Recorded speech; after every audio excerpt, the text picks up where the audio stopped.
Hello dear students, welcome back to organise knowledge channel. और आज की जो वीडियो है उसमें डिस्कस करेंगे worksheet number 81 for class 10th। विषय हिंदी है और ये वर्कशीट आपके लिए 1 फरवरी 2022 के लिए शेड्यूल की गई है। आज की जो वर्कशीट है उसमें हमारा टॉपिक रहेगा हिंदी का में मानवीय करुणा की दिव्य चमक। इसी को हम कंटिन्यू करते हुए आगे पढ़ेंगे। सो वर्कशीट शुरू करने से पहले प्लीज़ चैनल को सब्सक्राइब कर लीजिए। प्यारे बच्चों, पिछले कार्यपत्रक में हम सभी ने फादर कामिल बुल्के की शैक्षिक और साहित्यिक यात्रा के बारे में जानकारी प्राप्त की। साथ ही उनकी जीवन यात्रा के बारे में भी जानकारी प्राप्त हुई। वह सन्यासी रूपी जीवन जीते हुए जीवन के अंतिम पड़ाव में आ गए और हम पाठ के तो आगे जानने का लिए अब क्रमशः ठीक है। तो अब हम आगे पढ़ेंगे कि जो है उसके बाद क्या होता है। आज वह नहीं है, यानी फादर कामिल बुल्के जो है वो क्या हो गए हैं, वो जो है उनका देहांत हो चुका है। दिल्ली में बीमार रहे और पता ही नहीं चला। तो दिल्ली में जो है वो क्या रहे, बीमार थे और किसी को पता नहीं चला। बाहें खोलकर इस बार उन्होंने गले नहीं लगाया। जब देखा तब वे बाहें दोनों हाथों की सूजी उंगलियों को उलझाए जो है ताबूत में जिस्म पर पड़ी थी। तो हमने स्टार्टिंग में पढ़ा था कि वो जो है एक बीमारी से ग्रसित हो गए थे जिसके अंदर उंगलियां जो है वो क्या हो जाती हैं, सूज जाती हैं। तो अब जो लेखक हैं वो कहते हैं कि जब मैं उनसे मिलने गया तो अब की बार उन्होंने बाहें खोलकर हमें गले नहीं लगाया।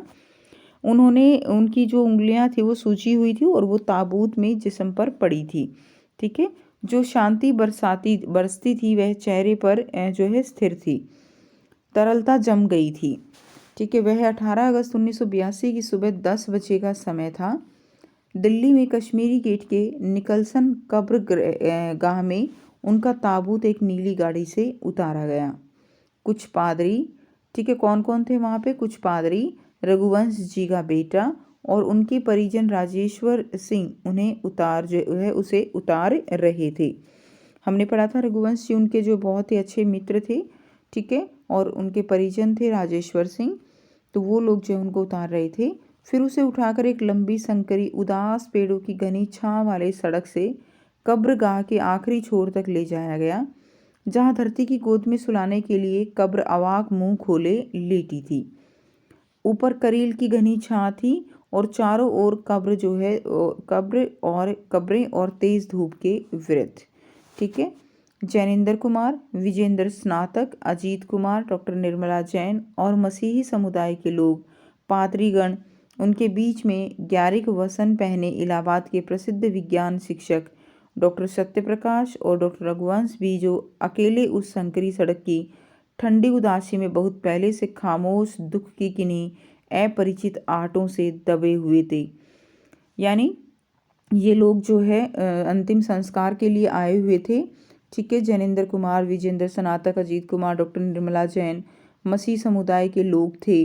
तो सभी जो है वो क्या दिखाया गया है कि सभी जो है वो बहुत ही दुखी जो है वो लोग थे। और चारों ओर क्या थी, चारों ओर जो है वो कब्रें थी। फायर की देह पहले कब्र के ऊपर फादर की देह जो है पहले कब्र के ऊपर लिटाई गई। मसीही विधि से अंतिम संस्कार शुरू हुआ और रांची के फादर पास्कल तोयना के द्वारा। तो उनका अंतिम संस्कार किस विधि से हुआ, मसीही विधि से हुआ। और किसने किया, रांची के फादर पास्कल तोयना ने। उन्होंने हिंदी में मसीही विधि से प्रार्थना की। ठीक है। और फिर सेंट जेवियर्स के रेक्टर फादर पास्कल ने उनके जीवन और कर्म पर श्रद्धांजलि अर्पित करते हुए फादर पुल के धरती में जा रहे हैं, इस धरती में ऐसे रत्न और पैदा हों। डॉक्टर सत्यप्रकाश ने भी अपनी श्रद्धांजलि में उनके अनुकरणीय जीवन को नमन किया और फिर देह कब्र में उतार दी गई। तो जो भी रिचुअल होता है वो सब वहाँ पर किया गया। मैं नहीं जानता इस सन्यासी ने कभी सोचा था या नहीं कि उसकी मृत्यु पर कोई रोएगा, लेकिन उस क्षण रोने वालों की कमी नहीं थी। नम आँखों का गिनना शाही फैलाना है। यानी नम आँखों का गिनना शाही फैलाना यानी हर कोई जो है वो दुखी था, आंखें नम थी। और कौन कौन दुखी था ये लिखना जो है एक तरह से व्यर्थ होगा, क्योंकि कोई भी ऐसा नहीं था जो उस समय जो है दुखी ना हो। इसीलिए कहा गया है कि नम आँखों का गिनना शाही फैलाना है। इस तरह हमारे बीच से वह चला गया जो हम में से सबसे अधिक छायादार, फल फूल गंध से भरा हुआ और सबसे अलग सबका होकर सबकी सबसे ऊंचाई पर मानवीय करुणा की दिव्य चमक में लहलहाता खड़ा था। तो इस बीच से फादर जो कामिल बुल्के हैं वो चले गए, जो कि आप कह सकते हो कि सबसे अलग थे, सबसे ज़्यादा ऊंचाई पर थे, मानवीय करुणा से ओतप्रोत थे और उनकी जो है मानवीय करुणा की दिव्य चमक में लहलाते खड़े थे। तो वो जो है आज चली गई, जिनकी स्मृति हम सबके मन में जो उसके निकट थी, किसी यज्ञ की पवित्र आग की आँच की तरह आजीवन बनी रहेगी। यानी उनके जो कर्म थे, उनकी जो पवित्रता थी, वो जो है एक पवित्र आग की तरह हमारे जीवन में आँच की तरह बनी रहेगी, यानी हमें उनसे सीख जो है वो मिलती रहेगी। मैं उस पवित्र ज्योति की याद में श्रद्धानंद हूँ। ठीक है, तो ये जो है आप का जो यहाँ पर दिया गया है चैप्टर। अब इसके रिगार्डिंग यहाँ पर कुछ क्वेश्चन दिए गए हैं जिनके आंसर करेंगे। तो यहाँ पे 5 क्वेश्चन हैं, साथ में आपको कठिन शब्द छांट कर लिखने हैं और साथ में आपको एक गतिविधि दी गई है। पहला प्रश्न है, फादर कामिल बुल्के की मृत्यु कब हुई और उनका अंतिम संस्कार किस विधि के से किस पादरी द्वारा किया गया। तो फादर कामिल बुल्के की मृत्यु 18 अगस्त 1982 को हुई। उनका अंतिम संस्कार मसीही विधि से रांची के फादर पास्कल तोयना के द्वारा किया गया। प्रश्न 2, फादर कामिल बुल्के के अंतिम संस्कार में कौन कौन प्रमुखतः शामिल थे।